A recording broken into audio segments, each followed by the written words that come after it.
Welcome back to Cricket for Americans. Nick here. Gabe, El Vigilante la Noche. Subtitles? The Night Watchman. I got. Somebody actually put it in today during the stream. I did a whole over in Spanish, and somebody put it in there. It was awesome, bro. My brain is not working right now. Honestly, we did like 2 or 3 startups because I kept messing things up. Welcome, everyone, to another episode of the rendition of R3 Wickets. Ooh. And we're going to get right into it in just a second, but some opening thoughts from me.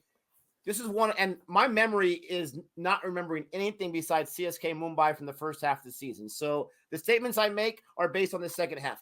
Favorite match from RCB by a long shot, this match today. I'm going to get into why I say that. There's a few guys that I'm going to mention and what I liked, what I disliked, and especially those that I liked. For the first time, I'm not looking at the numbers based on what I liked. I already have them figured out from watching most of the match, watching the highlights, but watching most of the match and talking about who I thought were the heroes in this match. Here's my thoughts, Nick. Honestly, I've been accused of like going into the future and stealing a sports almanac because what is this, 4, 5 in a row, 6 in a row? I called it once again. RCB. You know what? Gabe's players may be mush pick, but go back, check the ledger. This is like 4 or 5 in a row, bro. I can't miss. I'm just saying, it's amazing. I was gonna throw some shade. I won't do it. I'll just do a little golf clap. Thank you. But that's what I gotta say. The match went as expected. Unfortunately, we got to see, and I'll talk about what I didn't like. We got to see the cracks in Rajasthan Royals' armor, and this is why the Rajasthan Royals, need to go into the auction with a different mindset. But other than that, Nick, I want to go ahead since it's your day. Your boys won. Pretty much one more game, Nick, and they're in. One more game, and they're in. So you've got to be excited. You got to be excited, brother. No, I'm super excited. And let me go into what I liked, because when I'm watching this match, I'm seeing, and I don't want to get steal too much of your thunder. Rajasthan Royals started off hot. Everyone in the chat, 200, 220, maybe. The whole thing at like the 9th or 10th over, the predictor, the middle predictor, the casual predictor was like 200. I mean, it was insane. And then things calmed down. But RCB needed to start off strong because it's either a fast wicket or Rajasthan Royals lost their mind, that great power play. And they needed to be able to stay without. They had to stay strong, go strong. I can't speak right now, but that's what they needed to do. I love the opening partnership from Kohli and Padikal because they started off fast. They got out earlier than I wanted them to, but they started off fast, and I was happy about that. When they went down, it was almost nearly the same amount of time. Let's see, Kohli was the 7th and Padikal was the 6th. So pretty close. They had about 40 or so runs in there. But the thing I loved about this match is they finally had some help from the middle. Oh, my goodness gracious. They finally got it. Sarkar Bharat. I was checking in on the game because, I got a job to do, right? I got a job to do. Checking in and out of the game. Bharat was still in there, and he was smashing it 125 strike rate. But I don't care about that. You needed someone to support because you're not chasing a huge total with 149 when Rajasthan collapsed. And then Maxwell. I loved Maxwell. He was absolutely fantastic with his 50. We didn't even need AB. AB was an afterthought in this match, and he didn't go down. Unbelievable. Those are the things on the batting side I loved. But the things I really loved, the one thing I really loved was the bowling. Because they started off fast. They started off strong. I did not think Dan Christian was going to get the first wicket. But once he got that first wicket, it opened the doors for the rest of the wickets. So big props to Dan Christian. But let me mention my man. And I'm not even going to mention Patel because that's easy. You look at the scorecard. Oh, he had 3 wickets. I like Patel. That came at the end. That was fantastic. I loved it. But and I needed that from my vice captain. But the guy who was the man of the match, in my opinion, only bowled 2 overs, only gave up 10 runs. We're talking about Ahmed. Ahmed came in that over, and in my opinion, him and Bharat, but as the bowling side, in my opinion, he came in and he took over the game in this over. Let me see where it's at right here. The 14th over, gave up 4 runs. He took over the match. Bookend wickets with singles in between. He changed the complexion of that run scoring by the Rajasthan Royals. Even though you already had your big guys out. Oh, he took out a big one. I won't get to that. I won't steal your thunder. But he brought energy. He brought life. He brought game changing. He changed momentum. In that moment, the Royals didn't know what hit him the rest of that. They got knocked out like in a boxing match. They got up, but they were not all there. They were concussed. And it was a beautiful thing. I loved his celebration when he got his second wicket because he ran around happy and he showed me the deuce. I loved it. He's like, yeah, I got two. That's right. I can bowl as well. Those are some of the things I loved. But you can just see it from these performances from some of these players. That's what changed the match. And that was something I've been missing with RCB, who I will call them by their name. They won last time, I get that. But the other first two matches, that's what we were missing. And this is something that, unfortunately, it's going to give me hope. And I'll get to that what I learned. But I love this match, Gabe. I'm going to tell you right now, how dare you disrespect the purple people eater Patel. He's like, he's like 3 wickets in the death. Bro, did you know he's challenging I think it's the record is boy Bravo, 32 Dwayne Bravo for the most wickets ever as the Orange Cap. He's a savage, dude. I love it. RCB has a purple cap. What's going on in the world today? He's like, what? We actually got bowling this year? Huh? What's going on?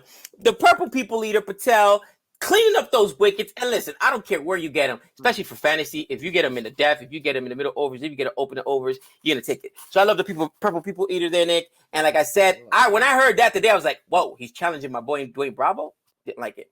But I'm going to tell you what I liked on as far as the Rajasthan Royals side. Nick, I think Jaiswal will be, if it wasn't because so many other youngsters, and by the way, your boy Patel, we already talked about it today, he is not eligible because he's not under 25. But Jaiswal may be the emerging player of the year. Yes, guys, I know I called him 2 years ago. I'm tooting on my own horn or whatever, but he's still under 25. This is only his 3rd season in the IPL. Really, they didn't even play him the other 2 seasons. This is the first time he's gotten a legit shot, Nick. 31 on 22, 140 strike rate, and the dude was raking. Unfortunately, he tried to take a big shot.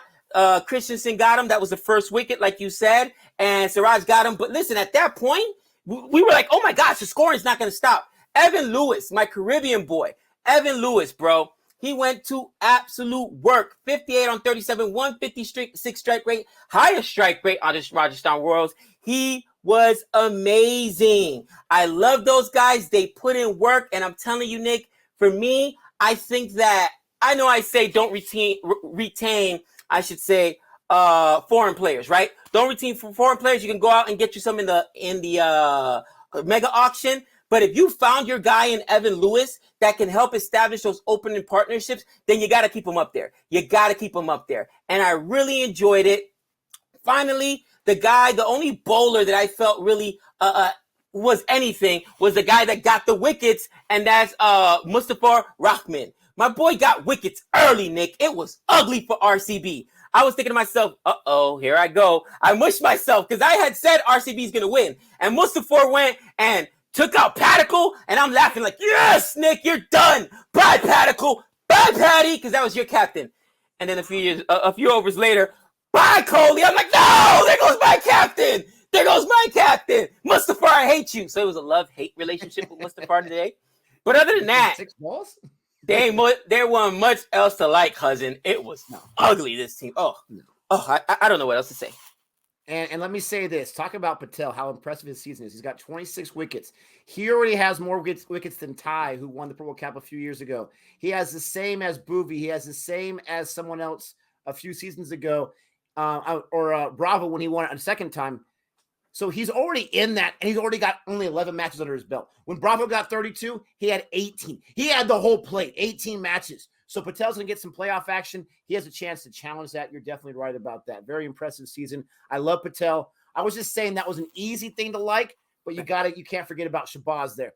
So what did I dislike? I love how Coley started off strong. Again, 3 matches in a row. He looks good when he starts off. He's not playing scared. He had 12 off 6 before Padicle even got a ball, for crying out loud. He was looking really, really nice. But that run out, I did not like that run out, because why the run out? You don't need that. Isn't Coley one of the best runners, especially when he's with certain batsmen that he's partnering with? One of the best runners between the wickets. Usually when it's a run out, it's someone else's fault. And I got to admit, I didn't see the full replay. I saw the actual replay where they wanted to see if they got him out or not. So maybe it was someone else's fault. Let me know in the comment section. Gabe, you can let me know. But I hated the run out because you don't need it. You don't need it. You're going against Rajasthan, who's making a late playoff push. You need to keep your spot. I did not like it. And that's not me hating on Kohli, but he could have outlasted a lot because I think on this wicket, he was getting settled. I think he was going to go off on this wicket. But it doesn't even matter because you had Bharat and Maxwell.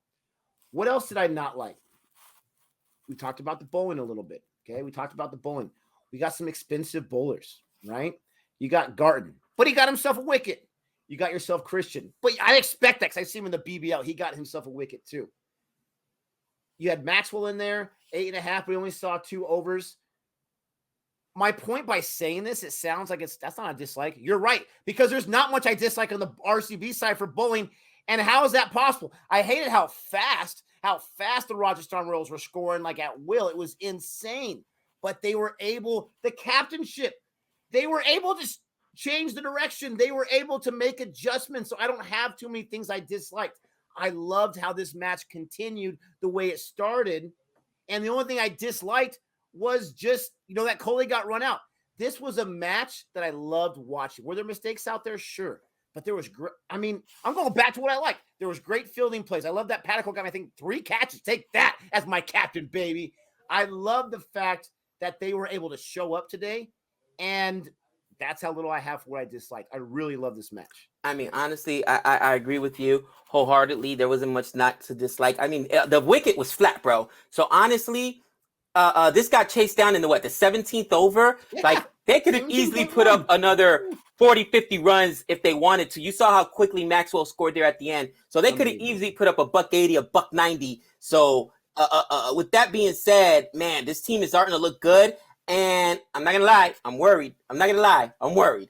But with that, here's the thing. What did I hate, Nick? All right, there's 2 things I hated predominantly. Really 3. All right, and I'm going to put them by order of importance. The first thing, Chris Morris. Hootie! 50 runs. Bro, Chris Morris needs to pick up his paycheck with a ski mask on because he's robbing the Rajasthan Royals. I hope the Rajasthan Royals are royally rich, okay? Because he's robbing them. Dude, bro, this guy got Patty Cummins money. You're trash. He's our garbage person of the week. Hootie! I can agree oh, my gosh. Honestly, when he cashes his check, does he do it with a smile on his face, or is it like he's embarrassed? You know what I'm saying? When you know when at least I grew up in a rough neighborhood or whatever, and you get the food stamps and you have to go buy food or whatever, so you try to sneak it in. You would make sure that your friends around. You at the store, you pay. That's what he must be like when he's cashing his check. Like he got a trench coat on, glasses, incognito, because he knows he doesn't deserve that money. You're embarrassing. Embarrassing. Chris Morris, you are our garbage player of the week. Oh, just unbelievable, Nick. Absolutely unbelievable. Second thing I hated was the drops. This is why this team still has a far way to go, okay? I'm going to praise them and I'm going to kill them.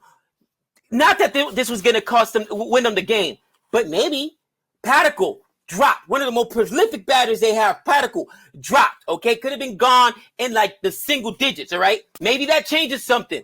Kohli, even though he got ran out, I think it was the very next over after that, was dropped. Samson, come on, Samson. I was just giving you love for being consistent as a captain, and you drop him? He dropped Paddock. Was one of the worst drops you'll see by a wicketkeeper. I'm like, are you serious? Kohli ends up getting dropped. I forget who dropped Kohli. It doesn't matter. It's Kohli. You're lucky he didn't go off for 100 on you. All right? You can't do that. Bro, Samson, you're playing like Johnny Bairstow right now. Do you want to end up on the Sinister Six? And the last thing I hated was Samson. All right? If you go on Quick Buzz, there's an article. They're interviewing Bharat. Bharat has been so consistent. This is what RCB needed. Another Indian player that they could put in there that's consistent with the stick. And he's not putting up huge totals. Today he did 44. But every game, 20, 30, 40. And his comment was, I don't really care what my score is. At 3, my job is to build partnerships. So if I can stay out here and rotate the strike, that's what you got to do. And Samson did not do that today. It was like he saw the pressure. You know what I'm saying? He saw these other guys like, wait, they scored 101 not out. I can score. And then you lost that second wicket. And what Samson forgot is that behind him, there's nothing but 50 feet of, I was going to say a bad word, but we'll just say 50 feet of crap. Because these guys can't hit. All right? They're all night watchmen with me. Give me a stick. I'll go out there. Tawadia, trash. Chris Morris, trash. Bro, their whole lineup after Samson is absolutely trash. Lamore, 3 runs. Livingston, 6 runs. Tawadia, 2 runs on 9 balls. How dare you? That's blasphemous. Blasphemous. Ryan Parag, 9 on 16. Trash. Bro, it's ridiculous. I'm telling you, I was having so much faith for this team, and I've lost it all. They better go into the draft and get rid of everyone. Keep Evan Lewis. Keep my man, Jaiswal. You know what I'm saying? Jaiswal, Emerging Player of the Year. And they also need to keep, of course, Sanju Samson. But everybody else is gone. Bye. We don't want you. Chris Morris, $2 million. Bro, highway robbery. Highway robbery. The question everyone wants to know is, how big is your couch? You're going to have a lot of contestants on that couch coming up. Holy cow. Samson, I absolutely agree with you. Let me go into what I learned. What I learned today, and I'm a slow learner sometimes. Sometimes I'm a fast learner. In this situation, I'm a slow learner. The importance of building a partnership. The importance of settling in as a batsman. To your point, the first 2 batsmen for Rajasthan Royals, you had Lewis, who was looking very good today. Holy cow. And Jaiswal, who always looks good. They had a great partnership together, and then they got out relatively closely to each other. Samson goes in there, gets a few boundaries pretty early on, or a few sixes, and he has a situation. We've lost 2 wickets. We're scoring big. I mean, the scoring, you're fine where you're scoring. All you got to do is build that partnership. He was not able to do it, and I'm not making this up myself. I got this from the commentary, beautiful commentary. I think it was Harsha Bogley explained it beautifully. Whoever the Indian commentator was did a beautiful job. And they talked about building that partnership. Samson was not able to do it, and it was dominoes. Tawadia and Chris Morris was not able. So the ball that Tawadia got out on, he hit it to his onside. He was trying to go for a 6. It didn't have nearly enough juice because he was trying to get whatever he was doing on that shot, and he got him out. He wasn't building a partnership. That was the biggest problem. Flip side, RCB. Maxwell built a partnership beautifully. And unfortunately, Bharat didn't last as long as I would want him to for my point here. He did a great, fantastic job. Maxwell was building a partnership, getting singles left and right, and the mere boundaries.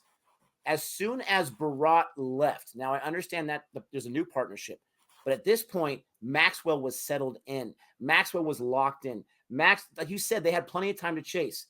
Boundary, 6, 4, 6. It was unbelievable.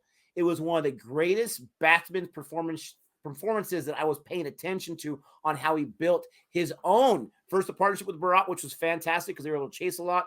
And then when Bharat went down, let me take us home. Let me take us home. We got 30 more runs to do it. I got it. And it was a beautiful thing. Samson wasn't able to do that. Maxwell was. And it really, really showed me something with Maxie. And I was really, really impressed and so happy I was wrong about them spending so much money on him because you need a player like this. And he was fantastic. Interesting. Nick, here's the thing.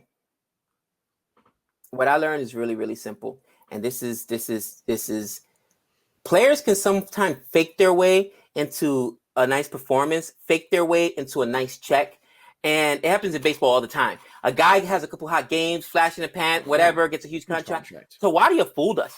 Tawadia is not who we thought he was. Tawadia absolutely fooled us. And good thing everybody was telling us, guys, he's not that good and he'll never make the Indian squad. You guys were right. I really did. I fell in love with this. He was cheap, dude. I'm not gonna say he's trash. He's not, but man, Tawadia fooled us, and I think that's where sometimes we can suffer and be prisoners of the moment, right? A guy can have a hot spell, but you've got to kind of watch him for a while to see how good he really is. So it's really, that's what I learned. Really short and simple, brother. And to me, I think that's really indicative of what you need. You need a couple games that you need to really, really see, maybe even a season or two, how good these guys are gonna be. But those are my thoughts for this match, and you already know what time it is. Mush pick time. Ooh, the mush pick time. Really simple, not overthinking it. Sharjar's been a slow pitch, so I wanted to go with a batsman that I'm like, okay, yeah, this guy's going to put it. And I wanted to say Faf so bad, but I'm going to go with Moeen Ali because Moeen Ali can destroy Sharjar, but he can also get wickets. And let's be honest, the Sunrisers love giving up wickets. Love giving up those wickets. They've got 2 or 3 guys that'll bat, and then just like we saw today, the bottom end, that tail end is just going to collapse, bro. So I'm hoping I get some of those cheap wickets today. Give me 2 or 3 in the end, maybe 20 or 30 runs from my man, Moeen Ali, because, you know, he's a hot pocket player, and that'll be good enough for me. And hopefully they don't do some kind of switcheroo where they're going to put Sam Curran in there and not there because CSK's got such a huge lead in the points table. I don't know. I don't know Dhoni's mindset. I'm thinking more of an American, like a baseball mindset. But anyways, I think that's a great pick. Moeen Ali's very, very safe pick. I might have to echo that sentiment just because he comes in at number 3. The spinners are feasting here recently in the IPL, so why not the UAE? It's a great pick. I'm not going to make a pick because I haven't thought about it yet, and my man Gabe's got to go. But let us know. Don't forget to like and subscribe. Comment below. Let us know your thoughts about this match. Very excited match. RCB. And until next time. That's 6 runs.